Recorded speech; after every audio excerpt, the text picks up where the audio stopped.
Magandang araw po sa inyong lahat. Welcome po sa Makapili TV.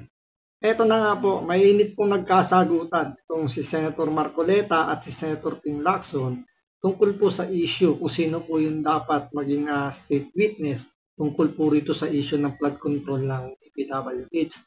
Kasi kung inyo maaalala, nung una pa lang, ang gustong mangyari ni Senator Marcoleta na mailagay o mabigyan ng proteksyon yung mga diskaya dahil nga pinangalanan na nila yung 17 congressman na di umano na kumikickback dito sa flood control na to.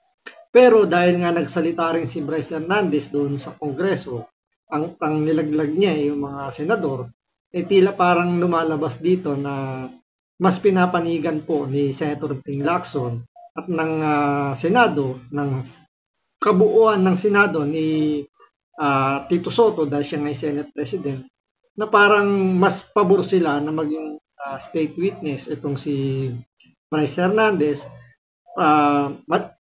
kesa dito sa mga diskaya. So ito, panoorin po natin kung ano yung punto rito ni Senator Marcoleta kung bakit kini-question niya yung mga nagiging action ngayon nitong Senate Blue Ribbon Committee tungkol sa hearing ng flood control ng DPWH. So ito, panoorin po natin. Pero bago ang lahat, kung hindi ka pa nakasubscribe sa Makapili TV, baka pwede naman pong pakipindot po muna yung subscribe button at the same time, palike na rin po ng video. Wala naman pong bayad dyan, kaya pindot na. So ito, panoorin po natin.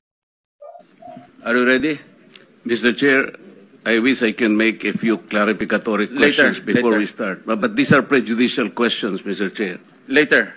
Let's hear first from the principal witness this morning. No, but these are prejudicial questions, Okay, Mr. Chair. go ahead.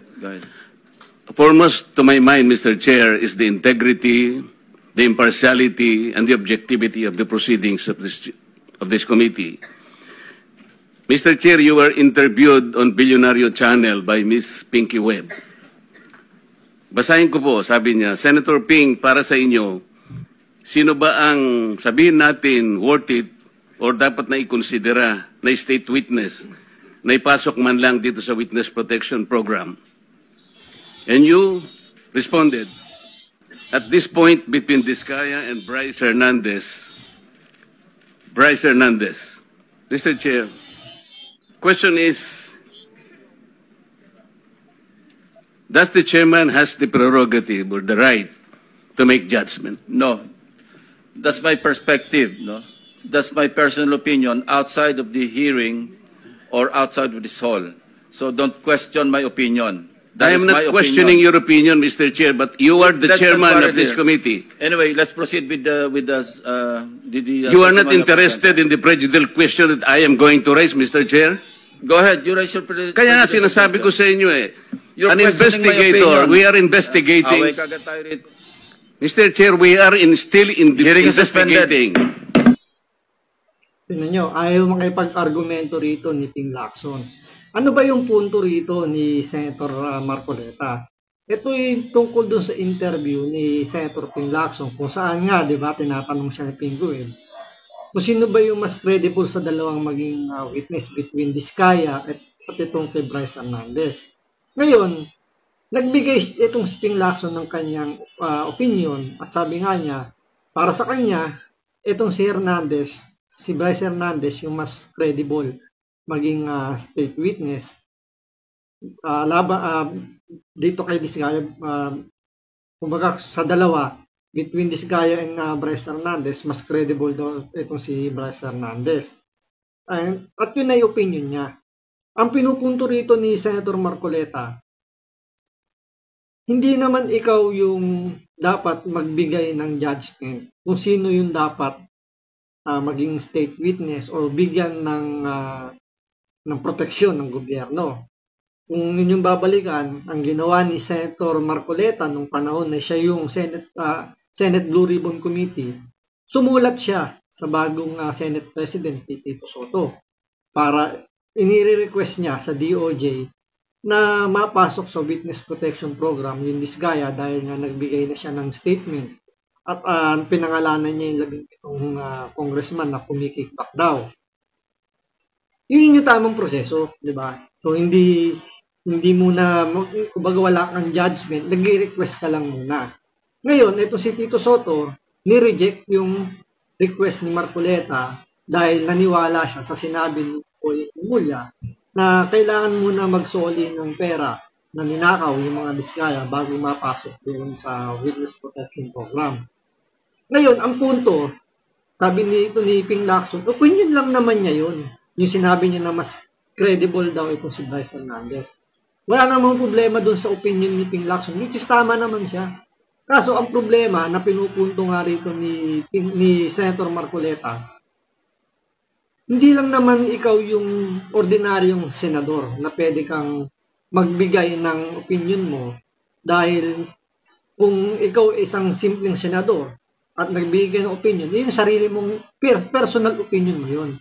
Pero ang kaso rito ni Ping Lacson, siya yung Senate Blue Ribbon Committee Chairman.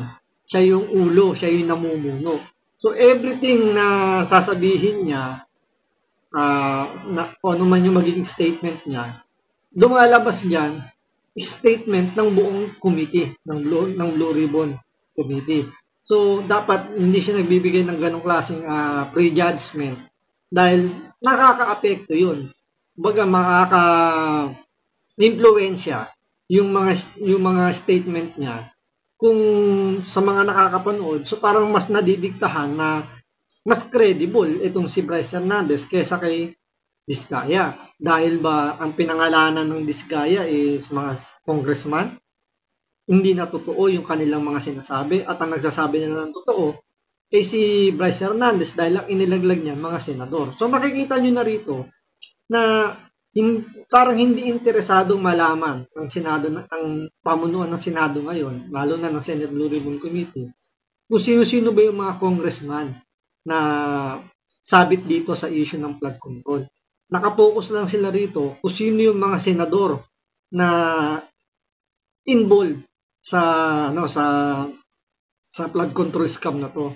Pero kung iisipin mo, 'di ba dapat kung ang habol natin dito yung katotohanan, alamin natin lahat. Hindi naman natin pwedeng sabihin na walang sangkot na senador, walang sangkot na congressman.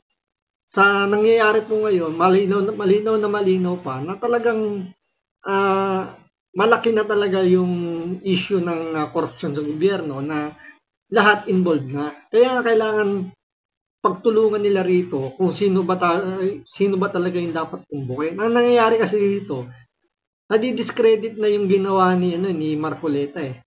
'Di ba? Napaamin na nga niya, napilit na nga niya mapagsalita yung mga Diskaya, tapos ngayon humihingi na ng tulong yung mga Diskaya dahil na nasa tungkol sa seguridad nila dahil binabato na yung bahay nila. So meron ng panganib yung buhay nila, pero hindi binibigyan ng pansin nitong Senate Blue Ribbon Committee ng DOJ yung request na maging witness yung mga Diskaya dahil para sa kanila mas credible na baga naka-stuck na sila kay Bryce Hernandez sa mga district engineer na yun lang yung nagsasabi ng totoo. So ito, panoorin pa po natin yung after nitong nagkaroon ng session break. Kasi nga diba, pinihinto muna ni Ping Lacson dahil nga nagiging mainit na. So ito na yung sumunod. Ito yung behind the scene ng naging sagutan ni Ping Lacson tsaka ni Senator Marcoleta. The point is, an investigator cannot be judged at the same time. Do not judge. You're not judging. No, ang importante rito is the objectivity, sinasabi ko na tayo. Are you trying to steal the show? No. I am raising prejudicial question. So you're I am sinasabi ko. Tingnan nyo, pinalalabas pa rito ni Ping Lacson na parang gumagawa lang na eksena rito si Marcoleta. Ang pinupunto niya rito, dapat hindi ikaw yung nagbibigay ng prejudgment. Kasi investigator lang tayo rito, iniimbestigahan natin kung sino yung sangkot dito, sino ba yung dapat maging witness. Ang punto, sasabihin mo, mas credible maging witness yung mga si Bryce Hernandez kaysa dito sa mga Diskaya. So, ang dating dito, merong pinagtatakpan, di ba? Parang nagiging selective na lang yung pagpili kung sino yung magsasabi ng totoo o hindi. Kasi kung talagang habol natin dito, o ang habol nila rito, yung katotohanan, bakit hindi i-open sa lahat? yung pwedeng maging state witness. Andyan yung Wawo Builders, andyan yung Sims Construction, di ba? Andyan pa yung I think meron pang mga ibang contractor na gusto pang magsalita, kaso nga sa nakikita nila rito na parang nagsalita nga yung contractor na yung Diskaya na-discredit. So, pwedeng umatras yung ibang contractor. So, imbis na makakuha ka ng maraming magiging witness para magkaroon ng makita mo kung may collaboration ba dun sa mga statement nila, para matumbok talaga kung ano yung problema ng bansa natin patungkol dito sa issue ng flood control. Di ba that much better makakuha ka ng mas marami? Sabi nga nila, the more the merrier, di ba? So, hindi na importante muna yung quantity versus quality. Di ba? At least, sabi nga sa mga ibang kasabihan, collect and collect then select.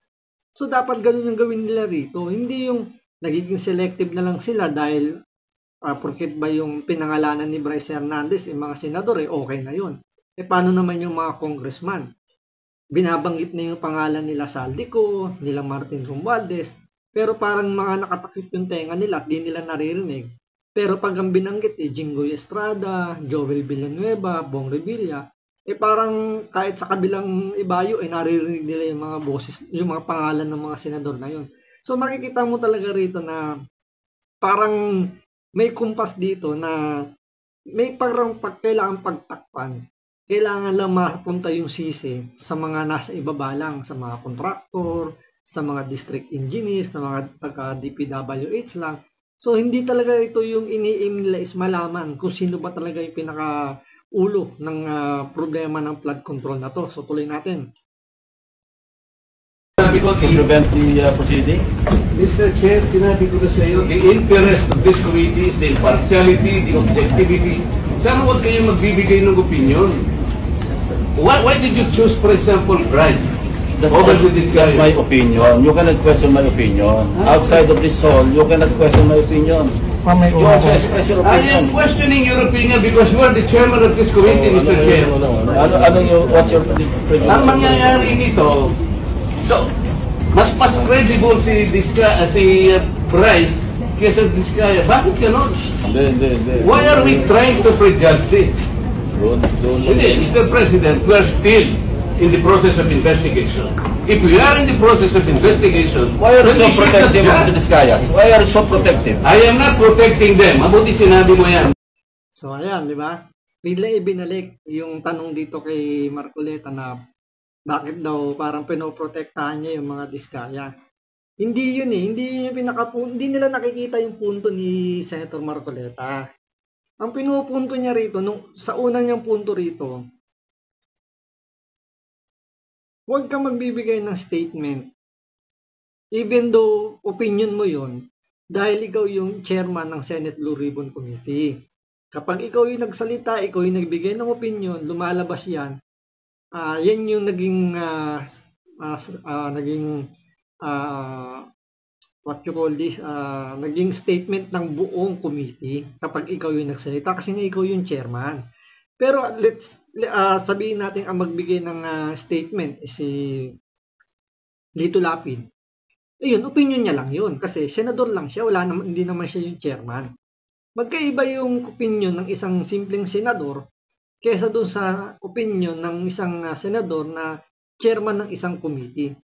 Diba? Nagkakaroon na ng prejudgment eh. Yun ang pinupunto rito ni Marcoleta. Yun yung una. Ngayon, dahil nga hindi masagot ni Ping Lacson yun, dahil nga huli siya ron, nandali siya ron eh. Diba? Dinidiscredit na nila yung mga Diskaya eh. Ngayon, binabaliktad nila dito sa Marcoleta, sasabihin, bakit mo pinoprotektahan yung mga Diskaya? Hindi naman niya pinoprotektahan eh. Ang sa kanya, parang yung ginawa namin nung unang hearing ng Senate Blue Ribbon Committee, na siya pa yung chairman, eto na eh, kumanta na eh. Diba? Andun na meron ng binigay na statement. Ngayon, nagko-collaborate ba siya sa sinasabi ni Bryce Hernandez? Meron naman eh, na may mga mambabatas na involved dito sa flood control. Yung nga lang, sa mga Diskaya, wala silang pinangalan ng senador.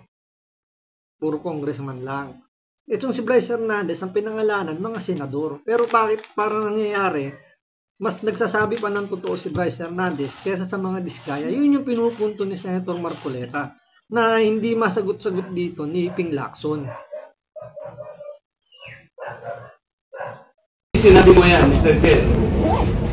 Pwede ba natin i-record ito? Palagi niyong sinasabi, I am protective of the diskaya. When I was chairman of this committee, sinabi ko na sa inyo, the only remedy provided under the law is for them to apply if they qualify under the process of witness protection program. That's all what I did. Session na session. Mr. Alcantara. No. Dahil di nga masagot ni Ping Lacson, ang ginawa, resume na kagad sila para mag-iba na kagad yung topic. So, dito talaga makikita natin na parang totoo yung sinasabi ng mga karamihan sa mga sumusubaybay dito sa issue na to na may pinagtatakpan. Kasi nga itong kahit si Tito Soto, nagpa-interview rin to kay Esguerra kung di ako nagkakamali nun eh. Nagbigay rin siya ng opinion, which is dapat hindi. Alam niyo kung bakit? Kasi siya na yung Senate President that time at ang pinag-uusapan din nila doon is yung issue nga rin ng pagiging witness nga rin ng mga diskaya. So, nagbigay siya ng statement as a Senate President. Hindi siya nagbigay ng statement as a Senator. So, magkaiba kasi talaga yon. Magkaiba kung silang dalawa yung magsasalita kasi nga, nasa kanila yung mga pareho silang Senate President tapos chairman ng Senate Blue Ribbon Committee. Dapat maging maingat sila sa pagbibigay nila ng mga statement kasi lumalabas yun ang nagiging boses ng Senado o ng committee na hinahawakan nila. So yun yung pinupunto rito ni Marcoleta na hindi nila masagot, na dapat hindi sila nagbibigay ng ganung statement kasi nagkakaroon ng prejudgment. Yun lang naman yun. So sana maintindihan po natin na sana makuha na kumbaga pagbigyan nila lahat ng pagkakataon na maging witness yung mga contractor para nang sa gano'n matumbok kung sino ba talaga yung pinakapasimuno ng korupsyon ng flood control na po. So maraming salamat po sa panonood. Ingat po kayo lagi. God bless.